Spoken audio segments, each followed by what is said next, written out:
Break के बाद सी news Bharat में एक बार फिर से आप सभी का स्वागत है। वक्त हो चुका है अलीगढ़ बुलेटिन का, तो आइए शुरू करते हैं खबरों का सिलसिला। अलीगढ़ में बहुजन समाज पार्टी की हाईकमान के द्वारा गुफरान नूर का टिकट काटकर अब बहुजन समाज पार्टी ने एक ब्राह्मण चेहरे पर दाव खेला है। बहुजन समाज पार्टी की सुप्रीमो मायावती ने अलीगढ़ के हितेंद्र उपाध्याय बंटी को अलीगढ़ से लोकसभा प्रत्याशी घोषित किया है।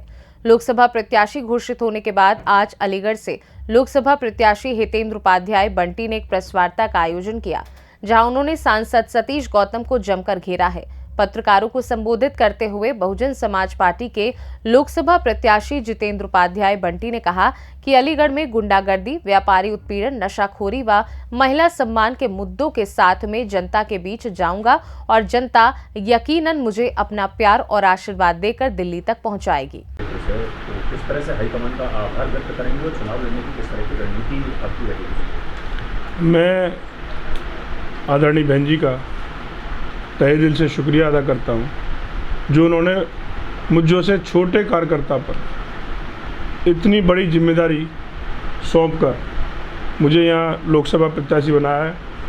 मैं दिल की गहराइयों से उनका आभार व्यक्त करता हूं और पूर्ण विश्वास देता हूं कि उन्होंने जो जिम्मेदारी मुझे सौंपी है, मैं उसको संपूर्णता से अपने पूर्ण सामर्थ्य के साथ निभाऊंगा और समाज मुझे विजयी बनाकर उनके पास दिल्ली भेजेगा। भैया, चुनाव के मुद्दे क्या रहेंगे? किन मुद्दों को लेकर चुनाव लड़ेंगे? किन मुद्दों को लेकर जनता के बीच जाएंगे? चुनाव यहाँ पर हो रहे अलीगढ़ में गुंडागर्दी, व्यापारी उत्पीड़न, नशाखोरी और महिला सम्मान के साथ के मुद्दों को लेकर मैं जनता के बीच जाऊंगा।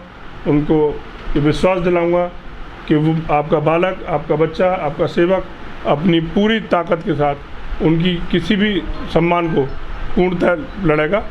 इसमें उन्हें किसी भी संशय की आवश्यकता नहीं रही। भारतीय जनता पार्टी से आपका मुकाबला मान रहे हैं, क्योंकि भारतीय जनता पार्टी इसमें सत्ताधारी दल में है, कई बार से सांसद भाजपा के रहे हैं, तो ऐसे में अल्प समय में आप इस लड़ाई को कैसे लड़ पाएंगे? भाजपा से पहले भी यहाँ बहुजन समाजवादी पार्टी का ही सांसद बहन राजकुमार जी यहाँ पर थी, तो ऐसा नहीं है कि बहुजन समाजवादी पार्टी पिछली बार भी दूसरे नंबर पर रही है।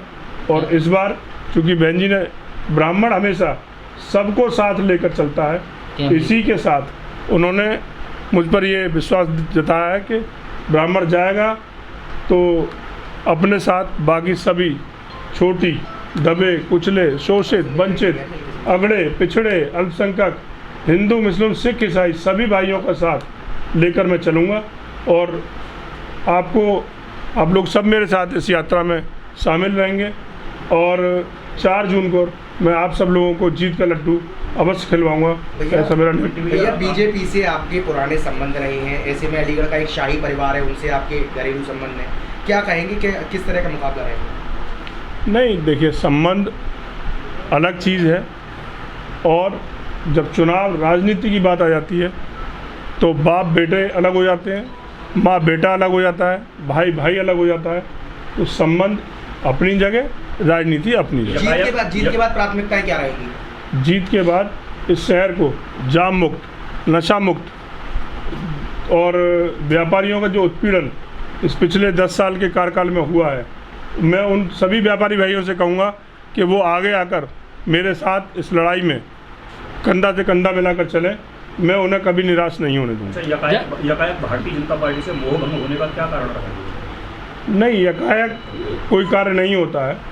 पिछले 10 साल से ये सब कार्य चल रहा था और अचानक कुछ भी नहीं होता है। धीमे धीमे छोटी छोटी जो घाव है वो नासूर बन जाते हैं। अब उत्पीड़न इस शहर में किसी से छुपा नहीं है। कोई वर्ग, कोई जाति ऐसी नहीं है जिसका उत्पीड़न ना किया जा रहा हो। विशेष तौर से ब्राह्मणों को इस अलीगढ़ ज़िले से और बिल्कुल राजनीतिक विहीन किसी भी व्यक्ति की राजनीति इस शहर में नहीं जमने दी। आप सब लोगों को विचित है, अभी चुनाव होके गया है यहाँ पर मेयर का, चेयरमैनी का। आप सब लोगों को खूब अच्छी तरह ज्ञान है कि क्या भाजपा नेतृत्व इतना निर्दयी हो गया था कि उसने अलीगढ़ से किसी भी चेयरमैन को टिकट देने के लिए जरा भी उत्सुकता नहीं दिखाई। एक चेयरमैन जिला इजलास में था उसको भी हरा उसकी भी टिकट काट कर दूसरे समाज के व्यक्ति को दे दी गई। तो क्या ऐसा समीकरण बिठाने की कोई आवश्यकता नहीं थी कि ब्राह्मण बिल्कुल विहीन हो गया था इस जिले से? क्या क्या मानते हैं पूरी तरह से आप ब्राह्मण महासभा के भी राष्ट्रीय उपाध्यक्ष हैं, पूरी तरह से विप्र समाज आपके साथ है? नहीं, ब्राह्मण तो मेरे साथ है ही है, वो तो मेरा जन्मसिद्ध अधिकार है ब्राह्मण के साथ मेरे साथ आना, मेरे परिवार ने। चूँकि ब्राह्मण किसी एक व्यक्ति एक जाति का नहीं हो सकता, ब्राह्मण ने हमेशा दिशा और दशा देने का कार्य किया है। इससे पूरे भारतवर्ष को, सनातन को बिना ब्राह्मण के बिना सोचना ही व्यर्थ की बात है। जैसे कि गुफरान नूर का टिकट हुआ था, उसको लेकर किस तरह से देखते हैं, क्या है? गुफरान नूर मेरे छोटे भाई की तरह हैं, उनकी अचानक तबीयत खराब हुई है, तभी तो मेरे को बहन जी ने आदेश देके प्रत्याशी बनाया है। भैया किस तरह का मुकाबला और किससे मुकाबला मानते हैं? मुकाबला तो चूँकि सत्ताधारी दल है, सत्ता से ही मुकाबला है। मेरा मुकाबला व्यक्तिगत सत्ता से भी ना होकर मेरा सीधा मुकाबला सांसद सतीश गौतम से है। गठबंधन प्रत्याशियों को दृष्टिकोण से देखते हैं जो हैं?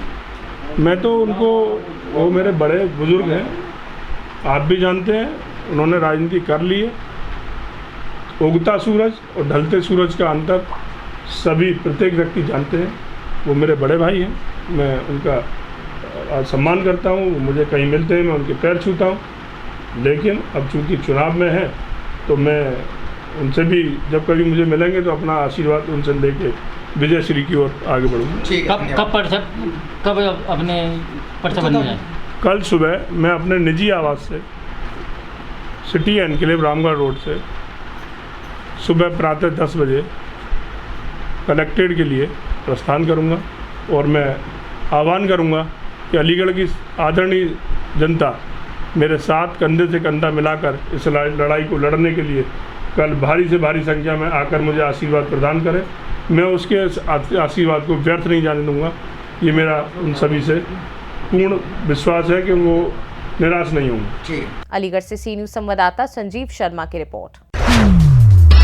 अलीगढ़ में महेश चंद्र शर्मा ने प्रस्तावक धर्मेंद्र प्रताप सिंह, अखिलेश कुमार, प्रेमपाल सिंह, मोहित कुमार शर्मा, ब्रजभूषण, नरेश कुमार, सूरजपाल सिंह, राकेश, प्रेम प्रकाश दुबे, भूप्रकाश शर्मा के साथ निर्दलीय प्रत्याशी के रूप में नामांकन दाखिल किया। इसी प्रकार मुकेश कुमार ने राष्ट्रीय जनसंचार दल के प्रत्याशी के तौर पर प्रस्तावक उपेंद्र, अमित, सत्यप्रकाश, सत्यवीर, पप्पन देवी, लीलावती, सत्यवती, विनीता देवी, रणवीर विजेंद्र के साथ पुष्पेंद्र कुमार ने वंचित समाज इंसाफ पार्टी के प्रत्याशी के तौर पर प्रस्तावक देवेंद्र सिंह, धर्मेंद्र सिंह, सूफियान, मनोज कुमार, आशिम दाद खां, मोहम्मद कामरान, भूपेंद्र सिंह, मुनीश कुमार, अविनाश चौहान, पुष्कर चौहान के साथ मनोज कुमार शर्मा निवासी जेवर ने लोकतांत्रिक जनशक्ति पार्टी के प्रत्याशी के तौर पर और प्रस्तावक राजेंद्र प्रसाद, शांति स्वरूप, ब्रजेश भारद्वाज, यतन कुमार दीक्षित, साक्षी दीक्षित, होडल सिंह, गगन चौधरी, ममता देवी, अरविंद गिरीश के साथ एवं मनोज कुमार ने समान अधिकार पार्टी के प्रत्याशी के तौर पर, साथ ही प्रस्तावक वेद प्रकाश सिंह, राजू सिंह, मनोज कुमार सिंह, ब्रजेश कुमार, विपिन कुमार, किशनवीर सिंह, अरविंद कुमार, हरीश कुमार, दीपक कुमार, विष्णु के साथ नामांकन दाखिल किया। अलीगढ़ से सी न्यूज़ संवाददाता संजीव शर्मा की रिपोर्ट। अलीगढ़ प्रीमियर लीग के दूसरे सीजन का उद्घाटन 28 अप्रैल को महुआ खेड़ा स्थित खेल मैदान में होने जा रहा है, जिसके ब्रांड एम्बेसडर भारतीय टीम के खिलाड़ी के अलीगढ़ के रिंकू सिंह हैं। दूसरे सीजन में कुल 8 टीमें भाग ले रही हैं, जिसमें खिलाड़ियों को बोली के माध्यम से खरीदा जाएगा, जिसका ऑक्शन 14 अप्रैल को होना है। टूर्नामेंट में प्रथम आने वाली टीम को 75,000, द्वितीय आने वाली टीम को 55,000, तृतीय आने वाली टीम को 25,000 का इनाम दिया जाएगा। ये क्या तारीख को मैच शुरू होगा और कितनी टीमें खेलेंगी इसमें? ये अलीगढ़ प्रीमियर लीग हो रहा है, पहले हुआ था और दूसरा हो रहा है। जी जी। इसमें हमारे स्पॉन्सर हैं शेखर सर्राफ और ये 28 अप्रैल से शुरू होने वाला है जी। जब तक चलेगा अभी डेट कोई निश्चित नहीं है। जी जी। अब ये भव्य होगा। पिछली बार हमने जल्दबाजी में कर दिया था कि रिंकू सिंह के 5 छक्के मारे थे, लोग जल्दी बुलाओ जल्दी बुलाओ। अब रिंकू ने कहा भैया आराम से कराना और मैं आराम से ही आऊँगा और जब आऊँ जब आप फ्री हो गया तो आ जाऊँगा, नहीं फ्री हुआ तो जब भी मैं आऊँगा जब सब लोगों के साथ बैठ के बात कर लूँगा और फ्रेंचाइजी होंगे उनसे बात करूँगा और जब भी मेरी जरूरत हो मुझे लाइव ले आना, मैं लाइव बात कर लूँगा हर चीज़ में, मेरी कोई कमी नहीं खलेगी। और आप इसे और अच्छा कराओ। अब जो ऑप्शन होगा, पिछली बार ऑप्शन नहीं हुआ था, हमने किसी बच्चे से कोई पैसा नहीं लिया, सब फ्री फार्म है, सब फ्री खेलना है और उन्हें हमें ऑप्शन कराना, ऑप्शन के बाद जो भी फ्रेंचाइजी उन्हें खरीदेगी जितने पैसे में जी वो पैसे दिए जाएंगे। अलीगढ़ से सी न्यूज़ संवाददाता संजीव शर्मा की रिपोर्ट। अलीगढ़ के कस्बा अतरौली के सामुदायिक स्वास्थ्य केंद्र में एम्बुलेंस कर्मियों के सम्मान समारोह का भव्य आयोजन हुआ। अतरौली के सामुदायिक स्वास्थ्य केंद्र में एम्बुलेंस 102 व 108 के कर्मियों को इमरजेंसी टेक्नीशियन दिवस के शुभ अवसर पर एम्बुलेंस कर्मियों को प्रशस्ति पत्र देकर सम्मानित किया गया, जिसमें ईएमटी मुख्य चिकित्सा अधीक्षक डॉक्टर महेंद्र कुमार माथुर द्वारा पंडित दीनदयाल संयुक्त चिकित्सालय कार्यालय के सभागार में चिकित्सा अधीक्षक डॉक्टर मोहम्मद खालिद खान तथा खैर चिकित्सा अधिकारी डॉक्टर रोहित भाटी द्वारा सामुदायिक स्वास्थ्य केंद्र के एम्बुलेंस कर्मियों को प्रशस्ति पत्र देकर सम्मानित किया गया। वहीं जानकारी देते हुए कार्यक्रम मैनेजर मोहम्मद अरशद खान ने अवगत कराया कि इस प्रकार के आयोजनों से कर्मचारियों का उत्साहवर्धन होता है। इस अवसर पर सामुदायिक स्वास्थ्य केंद्र चिकित्सा अधिकारी डॉक्टर मोहम्मद खालिद, मुख्य चिकित्सा अधिकारी CMS doctor Durgesh Yadav, regional manager Nehal Raza, Chandrashekhar Sharma, Deepak Katheria आदि सम्मानित लोगों की उपस्थिति रही। अलीगढ़ से सी न्यूज़ संवाददाता संजीव शर्मा की रिपोर्ट। अलीगढ़ के बेसिक शिक्षा मंत्री संदीप सिंह की जुबान फिसल गई। बेसिक शिक्षा मंत्री संदीप सिंह ने प्रेस वार्ता के दौरान बसपा को अपनी पार्टी कह दिया। मीडिया के सवाल पर भाजपा पार्टी को भूलकर बसपा को अपनी पार्टी बता दिया, जिसके बाद सोशल मीडिया पर एक वीडियो भी वायरल हो रहा है। प्रधानमंत्री नरेंद्र मोदी जी ने प्रधानमंत्री बनते ही भारत को विकसित देश बनाने का संकल्प उठाया था। उन्होंने देश को दुनिया की तीसरी अर्थव्यवस्था,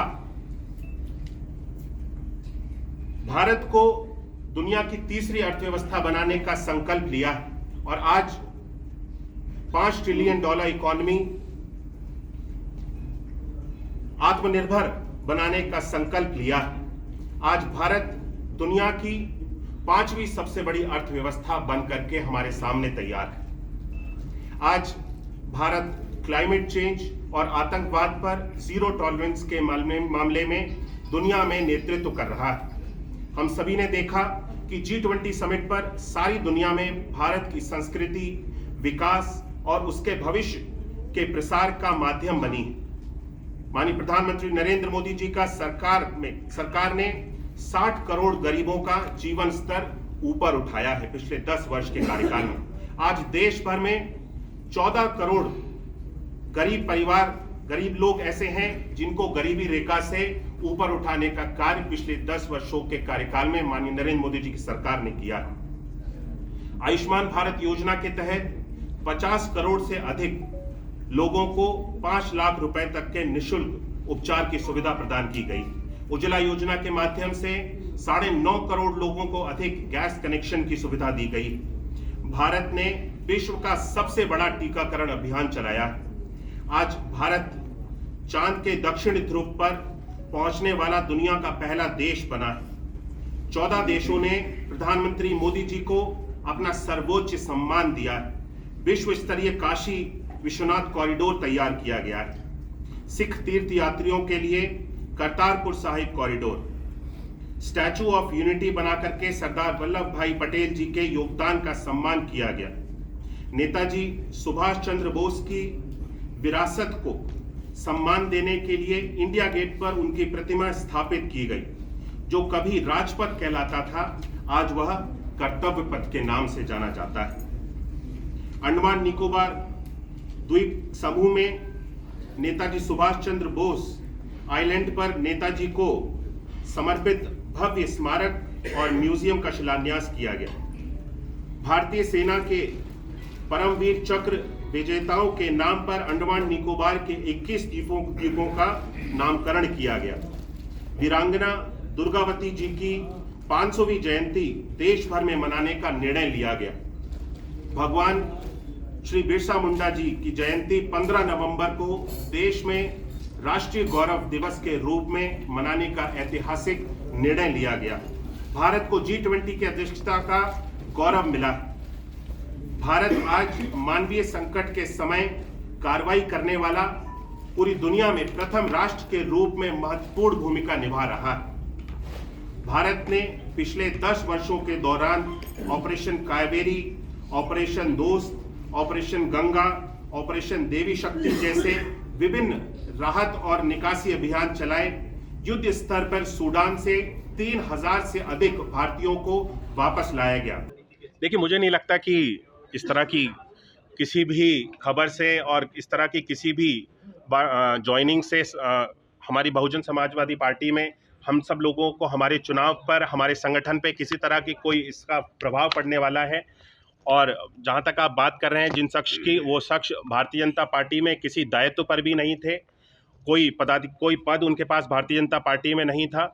और मुझे लगता है कि हम सब लोग मिल करके, हमारा पूरा परिवार, भारतीय जनता पार्टी का परिवार, इस चुनाव को लड़ेगा और इस तरह की छोटी मोटी किसी भी रुकावट से हम सब लोगों को कोई भी प्रभाव नहीं पड़ने वाला है। शराब कांड के बाद में जो संजय सिंह उनकी जमानत हो चुकी है, उस पर क्या कहना है? देखिए, कोर्ट ने निष्पक्ष तौर पे कार्य कर रही है और जो भी उनके पक्ष में और उनके विपक्ष में जो भी चीज़ें रही होंगी, उसको देखते हुए कोर्ट ने निर्णय लिया है।